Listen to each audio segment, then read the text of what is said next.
भक्तजनों, इस कृष्णा पक्ष के कामिका एकादशी बहुत शुभ है और जो लोग इसे करते हैं उनकी शुभ ही शुभ होने वाले हैं। जो लोग इस कामिका एकादशी को श्रद्धा भक्ति से करते हैं, उनकी श्रद्धा भक्ति से कथा सुनते हैं, उनकी घर में बहुत शुभ होने वाला है। पूर्ण फल देने वाला विष्णु भगवान का एक कामिका एकादशी व्रत है। भक्तजनों, आज आप सुने श्रावण मास की कामिका एकादशी व्रत कथा। कामिका एकादशी व्रत करने से, इनकी कथा सुनने से कृष्ण भगवान आपका घर में अपार कृपा बरसाएंगे। कुंती पुत्रा धर्मराज युधिष्ठिर कहने लगे, हे भगवान, आषाढ़ शुक्ला देवसायनी एकादशी और चतुर्मास व्रत महात्म्य मैंने भली प्रकार से सुना है। अब कृपा करके श्रवण कृष्णा एकादशी का क्या नाम है सो आप विस्तार पूर्वक कहिए। श्री कृष्णा भगवान कहने लगे कि हे युधिष्ठिर, इस एकादशी की कथा को एक समय ब्रह्मा जी ने नारद जी से कहा था, वो ही मैं तुम्हें कहता हूँ। नारद जी ने ब्रह्मा जी से पूछा था, हे पितामह, श्रावण मास के कृष्णा पक्ष की एकादशी की कथा सुनने की मेरी इच्छा है। उसका क्या नाम है, क्या विधि है और उसका महात्म्य क्या है सो आप कृपा करके मुझसे कहिए। नारद जी के यह वचन सुनकर ब्रह्मा जी ने कहा, हे नारद, सब लोक के हित के लिए तुमने यह बहुत सुंदर प्रश्न किया है। श्रावण मास के कृष्णा पक्ष की एकादशी का नाम कामिका है। उसके सुनने से मात्रा से बच पाए जग का फल मिलता है। इस दिन शंख चक्र गदाधारी विष्णु भगवान का पूजन होता है, जिनका नाम श्रीधर, हरि, विष्णु, माधव और मधुसूदन है। उनकी पूजा करने से जो फल होता है सो सुनो। जो फल गंगा, काशी, नमी, शरणाई और पुष्कर स्नान का नहीं होता, वो विष्णु भगवान के पूजन से मिलता है। जो फल सूर्य व चंद्र ग्रहण पर कुरुक्षेत्र और काशी में स्नान करने से, वन सहित पृथ्वी का दान करने से, सिंह राशि के विस्पति में, गोदावरी और गंगा की नदी में स्नान करने से भी प्राप्ति नहीं होता, वो भगवान विष्णु के पूजन से मिलता है। जो मनुष्य श्रावण में भगवान का पूजन करते हैं, उनसे देवता, गंधर्व और सूर्य आदि सब पूजित हो जाते हैं। आत पापों से डरने वाले मनुष्यों को कामिका एकादशी का व्रत और विष्णु भगवान का पूजन अवश्य में करना चाहिए। पाप रूपी कीचड़ में फंसे हुए और संसार रूपी समुद्र में डूबे हुए मनुष्यों को कामिका एकादशी का व्रत और विष्णु भगवान का पूजन अवश्य में करना चाहिए। इससे बढ़कर पापों के नाश का कोई और उपाय नहीं है। हे नारद, सवाए भगवान ने यही कहा है कि कामिका व्रत से जीव कुयोनि को प्राप्ति नहीं होता। जो मनुष्य इस एकादशी को भक्ति पूर्वक तुलसी दल भगवान को अर्पित करते हैं वो इस संसार में पापों से दूर ही रहते हैं। श्री विष्णु भगवान रत्न मोती मणि और आभूषण आदि से इतने प्रसन्न नहीं होते जितने तुलसी दल से। तुलसी दल पूजन का फल 4 भार चांदी और 1 भार सौरन के दान के बराबर है। हे नारद, मैं सवाई भगवान की अति प्रिया तुलसी को सदाई नमस्कार करता हूँ। तुलसी के वृक्ष को सींचने से मनुष्य की सब यातनाएं नष्ट हो जाती है। दर्शन मात्रा से सब पाप नष्ट हो जाते हैं और स्पर्श से मनुष्य पवित्र हो जाता है। कामिका एकादशी की रात्रि को दीप दान और जागरण के फल का महात्म्य चित्रगुप्त भी नहीं कर सकते। जो इस एकादशी की रात्रि को भगवान के मंदिर में दीपक जलाते हैं उनके पितरों स्वर्गलोक में अमृत पान करते हैं। और जो घी या तेल का दीपक जलाते हैं वो 100 करोड़ दीपकों को प्रकाशित होकर सूर्यलोक को जाते हैं। ब्रह्म हत्या और भ्रूण हत्या आदि पापों को नष्ट करने वाली इस कामिका एकादशी का व्रत मनुष्य को यत्न के साथ करना चाहिए। कामिका एकादशी के व्रत महात्म्य को श्रद्धा से पढ़ने या सुनने वाला मनुष्य सब पापों से छूट कर विष्णु लोक को जाते हैं। माता एक माता होती है। माता अपनों संतान को वो कैसे संभाला जाता है वो माता संभालती है। माता संभालने को जानती है। अपने परिवार को या संतान को वो दुख में नहीं देख सकती है। माता का तो ममता ऐसे ही होती है कि अपना संतान को वो दुख तकलीफ में नहीं देख सकती है।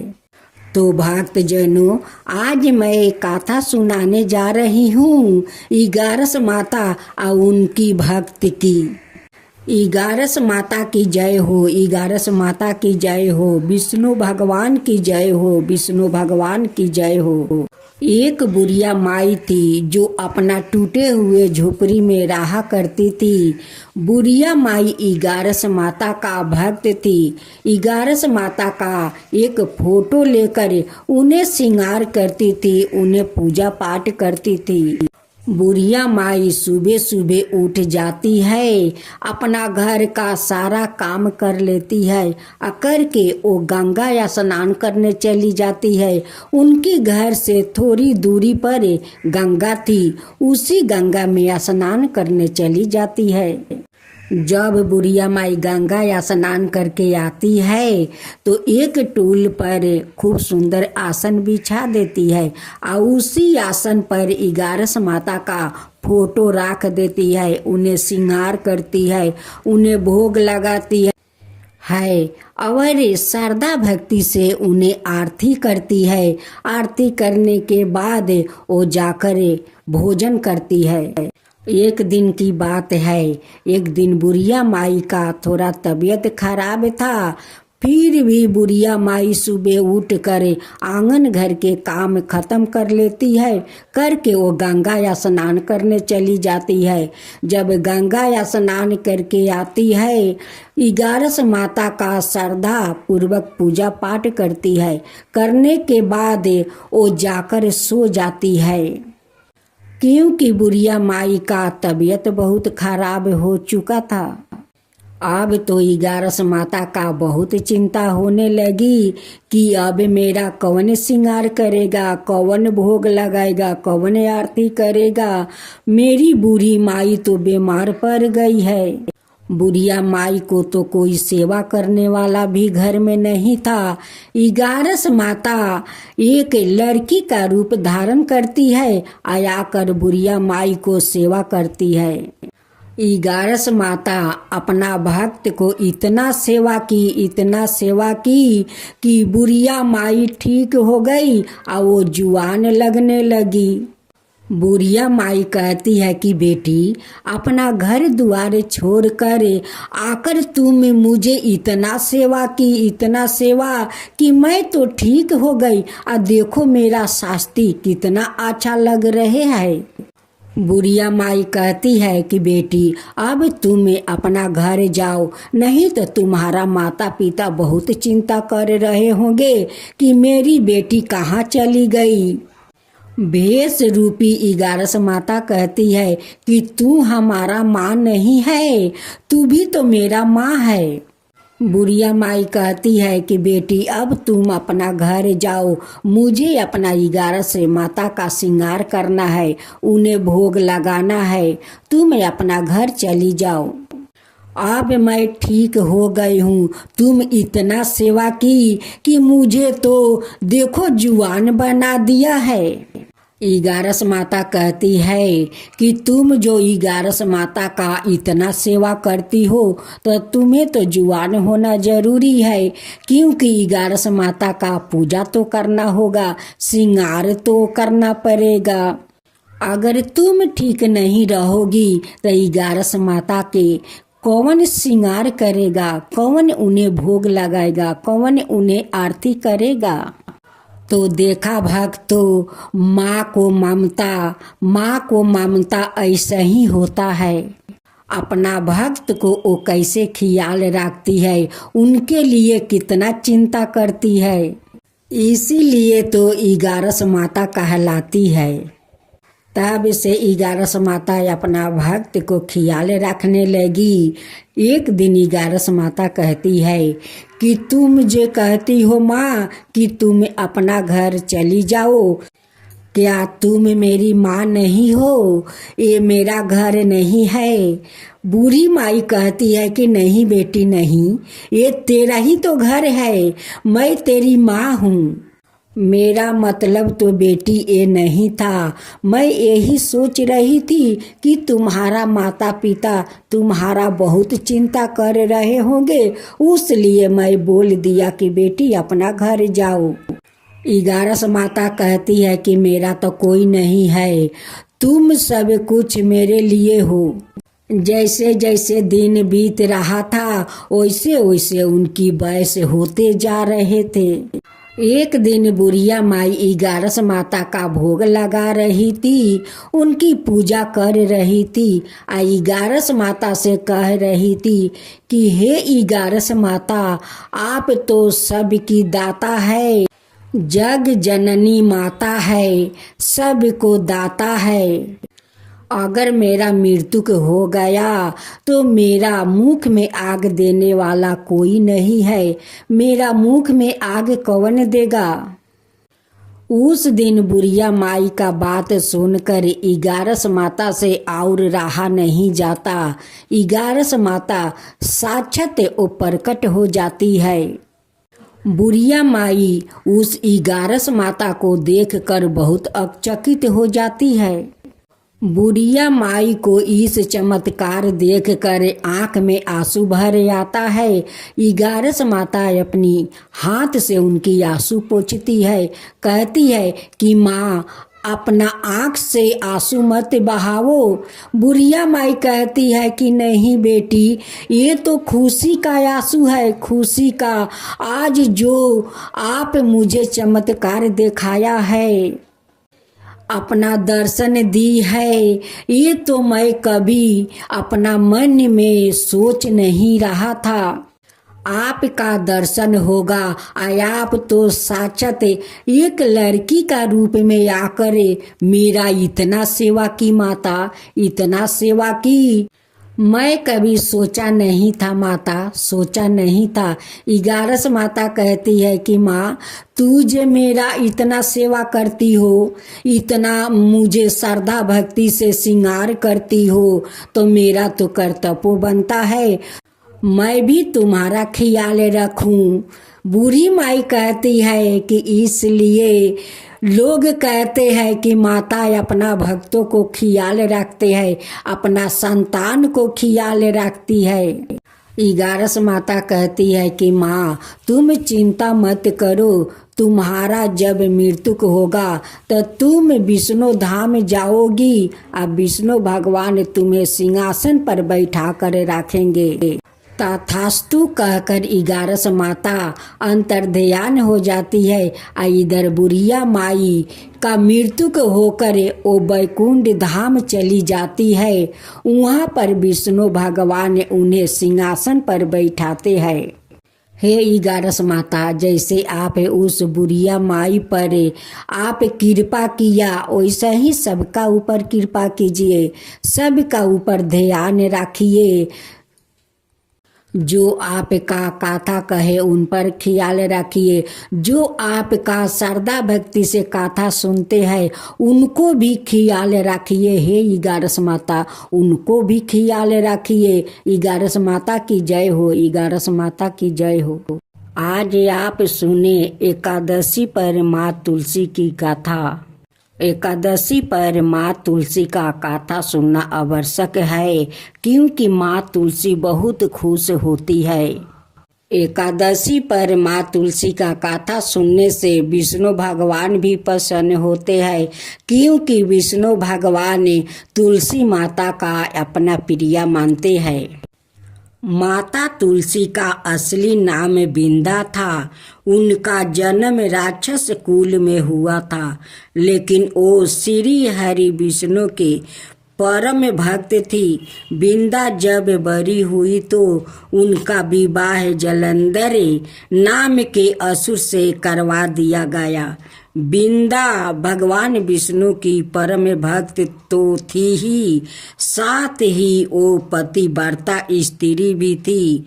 उनकी भक्ति और पूजा के कारण उनका पति जलंधर अजय होता गया और इसके चलते उसे अपनी शक्तियों पर अभिमान हो गया और उसने स्वर्ग पर आक्रमण कर देव कन्याओं को अपने अधिकार में ले लिया। इससे क्रोधित होकर सभी देव भगवान श्री हरि विष्णु की शरण में गया और जलंधर के अंत करने की प्रार्थना की। परंतु जलंधर का अंत करने के लिए सबसे पहले उसकी पत्नी बिंदा का सती वार्ता भंग करना आवश्यक था। विष्णु भगवान ने अपनी माया से जलंधर का रूप धारण कर बिंदा के पतिव्रता धर्म को नष्ट कर दिया और इसके परिणाम स्वरूप जलंधर की शक्ति छीन हो गई और वो युद्ध में मारा गया। लेकिन जब बिंदा को श्री हरि के छल का पता चला तो उन्होंने भगवान विष्णु से कहा, हे नाथ, मैंने आजीवन आपकी आराधना की, आपने मेरे साथ ऐसा कृत्य कैसे किया? इस प्रश्न का कोई उत्तर श्री हरि नहीं दे पाए और तब बिंदा ने भगवान विष्णु से कहा कि आपने मेरे साथ एक पाषाण की तरह व्यवहार किया है। आपको श्राप देती हूँ कि आप पाषाण बन जाए। यह कहते ही भगवान श्री हरि पत्थर समान हो गए और दृष्टि का संचालन बिगड़ने लगा। तब देवताओं ने बिंदा से याचना की कि वो अपना श्राप वो वापस ले ले। भगवान विष्णु भी बिंदा के साथ हुए छल से लज्जित थे और अंत में उन्होंने भगवान विष्णु को क्षमा कर दिया और भगवान विष्णु को श्राप मुक्त कर दिया। जलंधर के साथ सती हो गए। बिंदा की राख से एक पौधा निकला जिसे श्री हरि विष्णु ने तुलसी नाम दिया और वरदान दिया कि तुलसी के बिना मैं किसी भी प्रसाद को ग्रहण नहीं करूँगा। मेरे शालिग्राम रूप में तुलसी का विवाह होगा और कालांतर में लोग इसे स्थिति को तुलसी विवाह करेंगे। उन्हें सुख और सौभाग्य की प्राप्ति होगी।